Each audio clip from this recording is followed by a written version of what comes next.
Bonjour, d'abord je remercie énormément Yacine et l'équipe, les contacts de m'avoir invité. Juste en parenthèse, j'ai déjà participé à un événement avec Yacine à mon arrivée les premières années et j'ai beaucoup apprécié. J'ai piqué un petit peu l'énergie de Yacine. Donc moi je suis Mira Benamer, docteur en chimie, donc j'ai obtenu mon doctorat à Paris. J'ai étudié en Algérie et quoique depuis mon enfant, je suis une personne qui est inspirée à travers le travail des femmes. Je suis d'origine berbère kabyle. Et puis à chaque fois quand je pars en Kabylie, je regarde ces femmes-là qui travaillent très dur. Et l'homme, il est là à observer, puis c'est la femme qui fait tout. Et l'honneur, il revient, heureusement ou malheureusement pour l'homme. Donc du coup, je posais toujours cette question, est-ce qu'un jour on pourra arriver à montrer ces femmes-là d'un petit travail qu'elle fait, soit dans le jardin, soit dans sa matière propre, tout ce qu'elle fait, cette femme-là, de la faire rayonner un jour. Donc j'ai cru vraiment à ça, de changer cette façon de penser. Et quand je suis partie en France, j'ai terminé mes études. À la fin, donc, je me suis vraiment intéressée énormément à la matière première. Quand je termine mes études, je parlais avec mon directeur de thèse, Jacques Royer. Je lui disais, écoute, moi, le fondamental, maintenant, il ne m'intéresse pas. Je vais aller vers le terrain et je lui parlais du projet de chercher la matière première en Algérie, à partir de cette matière première, là, récupérée par des femmes, juste pour des femmes, de faire des produits, peu importe la façon de produit. Il m'a encouragée, donc je suis partie à Alger, c'était ça en 2006. Je suis partie en Kabylie, Ravdaya, à Marnia, enfin, un peu partout. Le premier regard, les gens me regardaient et me disaient vous êtes sérieuse.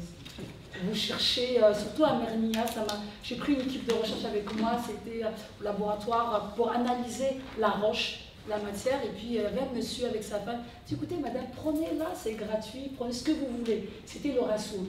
Puis en Kabylie, il y avait tout ce qui est les figues de Barbarie, pareil. Donc ça, je dis, quand même, il y a de la matière. Puis quand j'ai terminé mes études, je suis venue ici au Canada, toujours dans l'idée d'aider les femmes, mais je n'ai pas trouvé comment. J'ai lancé mon entreprise dans les fabrications des soins cosmétiques, mais spécialement pour bébés, enfants, et je voulais collaborer avec des femmes qui utilisent cette matière première. Donc, pendant mon parcours ici, j'ai rencontré Yacine, mais j'ai rencontré aussi Saliha, on a discuté, et c'est là qu'on a eu l'idée, elle a eu surtout elle l'idée de fonder ce réseau des femmes d'affaires algéro-québécoises, parce qu'elle a eu la chance de rencontrer ces femmes d'affaires ici, ou des femmes professionnelles rayonnantes ici au Québec. Donc, quand on s'est dit, pourquoi pas avec tous ces groupes de femmes-là, si chacune peut donner un plus, on pourra aider les femmes algériennes en Algérie pour se développer. Et puis quand j'ai parlé beaucoup plus avec Sally, je lui ai dit écoute, moi il y a un point qui me touche vraiment. Quand je voulais acheter de la matière première, parce que c'est un peu difficile en Algérie, donc je suis quand même donné la parole, parce qu'elle a encore réussi à développer la collaboration, mais on n'a pas des coopératives. Il n'y a pas de coopérative féminine, hein, j'insiste là-dessus, comparant au Maroc et en Tunisie.